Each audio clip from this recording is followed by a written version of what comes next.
მეგობრებო, გულწრფელად გითხრათ, რაღაც ვერ ჯდება ამ ისტორიაში.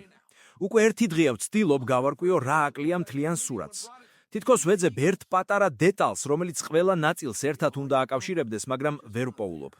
აი ზუსტად ეს განცდა მაქვს ახლა როცა ვსაუბრობ იმაზე, რაც ხდება ისლამ მახაჩევის კარიერაში 77 კილოგრამზე.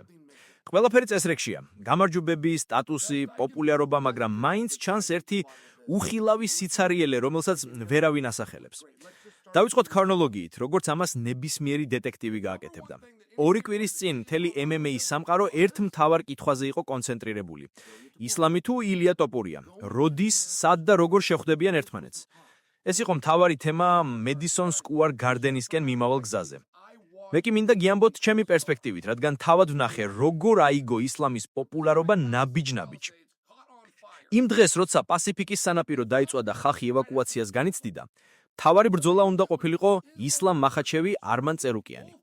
ბუნებრივი კატაკლიზმების მიუხედავად ორივე მებრძოლი მივიდა დარბაზში, მაგრამ წერუკიანმა ვერ შეძლო წონის გაკეთება.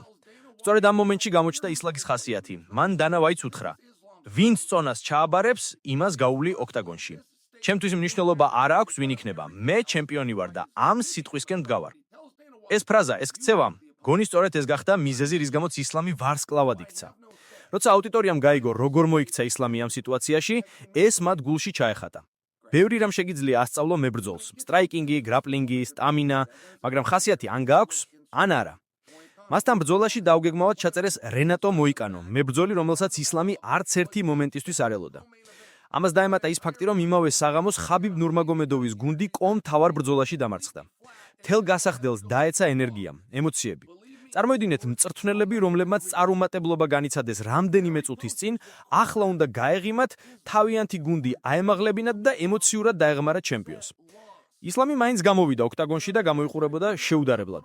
თუმცა ეს მომენტი მალევე overshadowed გახდა ერთმა თემამ: ილია ტოპურიამ. ყველგან საუბარი მასზე იყო. სად ჩავიდოდა ისლამი? 70 კილოგრამში დაბრუნდებოდა? დარჩებოდა 77-ზე? ყველა ელოდა ამ კითხვაზე პასუხს. და სწორედ აქ იწყება პირველი ბზარი მთელ ისტორიაში. პანელზე, სადაც მეც ვდიხავდი, ყველა დარწმუნებული იყო, რომ ისლამი ისევ 70 კილოგრამში ჩამოვიდოდა. მე ამას არ ვეთანხმებოდი. თქვი, მას ერთხელ რომ გაუკეთოს წონა 77 კილოგრამში, იგრძნობს სიმსუბუქეს, ენერგიას, თავს უკეთესად აღარასდროს დაბრუნდება 70 კილოგრამში. უფრო მეტიც დავამატე, რომ ბრძოლმა ისლამსა და ილიას შორის 77 კილოგრამში უფრო დიდი მოვლენა იქნებოდა. ფანებს წონა მნიშვნელობა არ აქვთ. ქუჩის ჩხუბიც რო გადაიღონ, მაინც კამათობენ ვინ იყო უკეთესი. MMA-ში წონის აზომი უფრო მარკეტინგია, ვიდრე რეალური მოთხოვნა. ერთი კვირის წინ ილია ტოპურია ჯერ კიდევ მსოფლიოში ნომერი 1 P4P მებრძოლი იყო. დაუმარცხებელი, ყველა აღიარებით ახსოვსე. ახლა ეს სტატუსი აღარ აქვს. და აი ეს უცნაურობა, რომელიც თვალსაში სცემია. ინდუსტრიაში არ იგრძნობოდა ისეთი დიდი ცვლილება, რომ ასე სტროფად ჩამოეშალა დრანგი. ამიტომაც ფანების ყურადღება ახალი მიმართულებით წავიდა. ახლა სცენა არმან წერუკიანმა დაიკავა. ისლამ ილია აღარ არის უდავოდ მთავარი ნარატივი. ახალი ამბავი, ახალი გამოწვევა, ახალი ენერგია, რომელიც ძალიან იზიდავს აუდიტორიას. და აქ მეგობრებო იწყება ის, რის გამოც ვარბობ. რაღაც აშკარა დაკლია ისლამის ისტორიას 77 კილოგრამში. ახლა როცა 70 კილოგრამის დივიზიონი პრაქტიკულად დაიხურა ისლამისთვის, დროა ვნახოთ, როგორ შეიცვალა მისი მდგომარეობა 77 კილოგრამში. პანელზე, სადაც მეც ვიჯექი, ყველა დარწმუნებული იყო, რომ ისლამი ისევ 70 კილოგრამში დაბრუნდებოდა. მაგრამ მე ეს ასე არ მიმაჩნია. ვამბობდი, მას ერთხელ რომ იგრძნოს რა არის 77 კილოგრამის სიმსუბუქე, როგორია ენერგიის კონტროლი, როგორც კარგად გზნობენ თავს მისი სხეული და გონება, უკან აღარ დაბრუნდება. და მართლაც, ისლამმა თავისი სხეული შეისმინა. პირველად 77 კილოგრამში წონაში შესვლის შემდეგ იგრძნო რამდენად განსხვავებული და მომგებიანია ეს პროცესი. სხეულმა პირდაპირ უთხრა მას: აქ დარჩი, ეს შენი ადგილია. ამ ცვლილებამ მთლიანად გადააწყო ძალების ბალანსი. სანამ ყველა ელოდა ძველი დივიზიონის გაგრძელებას, ახალი ამბავი გამოჩნდა: არმან წერუკიანი. ახლა ფანები უკვე მისკენ იყვნენ მიმართული, ახალი დინამიკა გაჩნდა. სიმწვავე, ახალგაზრდული ენერგია, შემართება, დრამა, ყველაფერი რაც MMA-ს სჭირდება. ამავე დროს ხალხის ინტერესით შეიცვალა.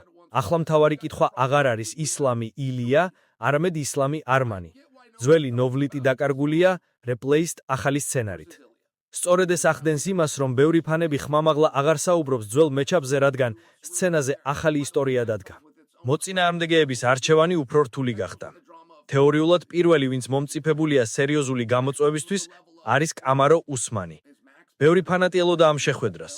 თუმცა კამარუსგან არ გვაქვს ისეთი ხმაური, რომელიც დამაჯერებლად გადმოსცემს სურვილს. ეს ჩემი დივიზიონია და ისლამი ჩემ წინ ვერ გაივლის. ეს არა უბრალო სიტყვები. ბრძოლებში და მედიაში მსგავსმა გამოხტმობებმა უნდა შექმნას ნარატივი. კამარუს შემთხვევაში ეს ენერგია ნაკლებად ჩანს. ამიტომ მეჩაფი იმდანაც ძლიერი არ არის, როგორც გარედან ჩანს.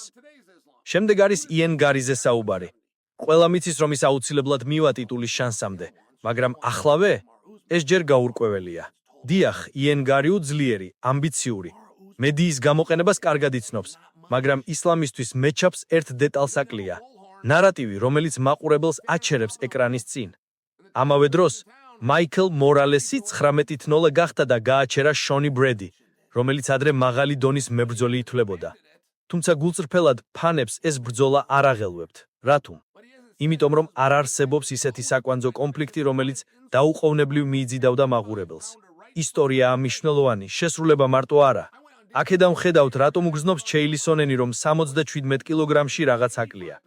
არ არის ერთი ძლიერი დაუფიქრებელი მოწინააღმდეგე, რომელიც აიძულებს ისლამს რეალურად მეტის გაკეთებას. არ ჩანს მკაფიო გზა მომდევნო დრამატული ბრძოლისკენ, არ არის მთავარი ისტორია, რომელიც მაყურებელს ჩააგდებს ეკრანის წინ, როგორც ეს ხდება ნამდვილ პითუპი კონფლიქტებში.